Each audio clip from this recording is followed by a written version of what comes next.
Chega mais, meus amigos, minhas amigas, boa noite a todos ligados aqui do Dois Toques, a Casa do Futebol. Olha, reviravolta na mídia do Brasil, hein?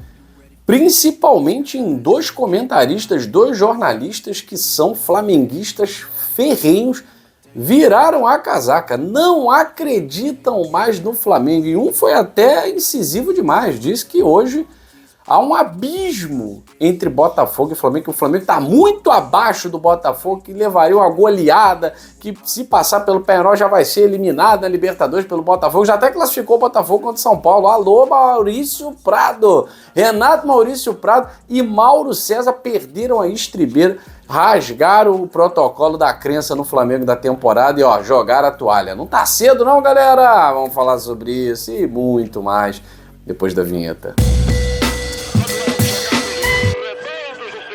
Você que tá ligadinho aqui no Dois Toques, já deixou o seu like, já se inscreveu no nosso canal? Pois é, dá essa moral porque a gente tá com essa meta de na temporada não, né? Pra mim é ano, temporada é pra jogador. O ano de 2024 a gente quer chegar a 30 mil inscritos e conta muito com vocês, tá certo? Quero agradecer a todos os membros aqui do canal Dois Toques, a Casa do Futebol, e vamos falar de futebol, vamos falar de reviravolta no cenário de jornalistas que sempre colocaram o Flamengo acima de tudo, de certa forma até desprezaram o Botafogo, né?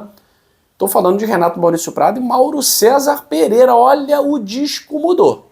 O disco mudou.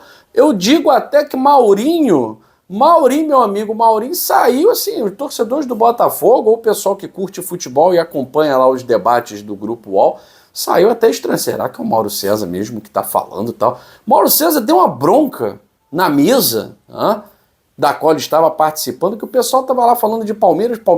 Ele chegou com o pé no peito, falando assim, mas que Palmeiras? O que vocês estão falando de Palmeiras aí, galera? O líder é o Botafogo. Quem manda é o Botafogo. Olha só, Maurinho, hein? Eu não sei porque eles falam tanto do Palmeiras. O Palmeiras é o terceiro colocado, está eliminado de 2 Copas. O Botafogo é o líder do campeonato. O Botafogo é o personagem central para mim desse momento do futebol brasileiro. Eliminou o Palmeiras fora de casa, disputa o Campeonato Brasileiro da liderança, vai enfrentar um São Paulo que já está com o pé fora da Copa do Brasil, que ontem perdeu no Brasileiro, é em tese o favorito também na Libertadores, vem jogando o segundo jogo fora de casa, me parece claro isso, pelo momento dos dois times. E o Palmeiras é um coadjuvante tentando ser protagonista, tentando de novo ser protagonista. E como disse o Tironi, esse ano, pelo menos a priori, não parece que o Botafogo vai fazer as bobagens do ano passado. Não duvido do Palmeiras. Eu só acho que o Palmeiras para mim é um coadjuvante, o personagem agora é o Botafogo. O Mauro César, vou falar aqui a verdade para vocês, quem acompanha futebol há muito tempo sabe que o Mauro César... esse lado flamenguista dele, ele nunca foi escondido, né? Todavia, o Mauro César era daqueles jornalistas, na época lá da ESPN e tal, que a gente gostava de escutar porque ele desafiava a mesa, ele desafiava a galera 011, né? O pessoal fechava ali nos paulistas, e sempre ele contra a maré, defendendo o futebol falido do Rio de Janeiro. E o Flamengo se encontrava nessa turma também, né? O Flamengo foi mudar depois de 2013, 14... Então o Mauro César era aquela voz, aquele resquício de voz que defendia a bandeira de um dia, quem sabe, o futebol carioca vai se reerguer e tal. Enfim, então eu confesso que eu até gostava muito. Eu gostava muito dos antigos debates da ESPN, com o João Palomino, o próprio José Trajano, o Márcio Guedes, o Fernando Calazans, enfim. Até o Juca Kfouri fazia parte dessa mesa da qual eu gostava, era o debate bola da ESPN. Mas... o tempo foi fazendo mal para alguns jornalistas, né? E aí aquilo, né? A TV entra em decadência, tá? Em decadência. E a gente vê alguns jornalistas optando pelo clubismo, né? Exagerado, de certa forma. É essa nova geração e é o caso da velha geração que ficou sem TV para trabalhar. Então agora eu estou trabalhando num canal, YouTube, blog... eu preciso viralizar. Então eu vou viralizar com o time pro qual eu torço, todo mundo já sabe que eu torço, tá tudo certo. Mas às vezes aparece um pouquinho de racionalidade nessa turma, né? E assim, o Mauro César Pereira, ele realmente acha um saco, isso eu sei disso, ele acha um saco esse papo de Palmeiras. Principalmente porque o Palmeiras também se acostumou a dar umas pancadas no Flamengo, né? Final de Libertadores, ganhou aí título em cima do Flamengo, de Supercopa do Brasil, né? Então tem essa questão aí mal resolvida. E agora, então, com o Palmeiras, com 2 eliminações em 2 semanas, o cara tá delirando. Saiu pro Flamengo e saiu pro Botafogo. E aí tá certo, tá certo. O pessoal da UOL, a gente já sabe que é Palmeiras e Leila Pereira, né, de corpo e alma. Então, às vezes, é bom ter um Mauro César Pereira para dar uns coices, né? Vez ou outra. Agora, rasgar a flamenguidade assim, dessa forma, eu não esperava. Não esperava. Principalmente de Renato Maurício Prado. Renato Maurício Prado é um crítico ferrenho do trabalho do Tite. Mas o que falou Maurício Prado, olha, eu tô tentando... Tô rebobinando e tentando digerir, olha só. Com esse jogo aí, nós não passamos pelo Penharol, cara. E se passar pelo Penharol, vai pegar o Botafogo de novo, cara. Insisto, Flamengo e Botafogo hoje em dia é uma covardia.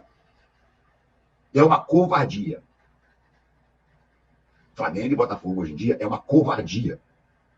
Os dois confrontos brasileiros foram 6-1 no total. 2-0 no primeiro, 4-1 no segundo. O Flamengo nem teve perto de ganhar do Botafogo nesses dois jogos. Então, na Libertadores, mesmo que passe pelo Penharol, é quase certo que vai pegar o Botafogo. O Botafogo pega o São Paulo, mas eu acho o Botafogo muito mais time que o São Paulo. Eu acho que o Botafogo vai passar pelo São Paulo. E aí, pegando o Flamengo, amigo, pode botar reforço, pode botar o que quiser. Com o Tite à beira do gramado, não vai. Bom, vamos lá, são vários pontos aí, né? Vários pontos aí, Renato Maurício Prado. Primeiro deles, esse abismo que ele coloca Flamengo e Botafogo, eu discordo, tá? Eu discordo. Eu acho que existe uma diferença, tá? Que começa pela escolha do treinador. Quando o Flamengo escolhe o Tite, o Flamengo ano passado tem uma escolha que muita gente elogiou, foi no certo. Em vez de inventar moda, foi no certo, porque o Tite pode até ter sofrido para, né, se acostumar, mas com o início de trabalho, pré-temporada e tal, vai dar certo. Eu não posso dizer que não está dando certo, porque o Flamengo está classificado para as quartas da Copa do Brasil com uma vitória de 1-0 fora de casa sobre o Bahia.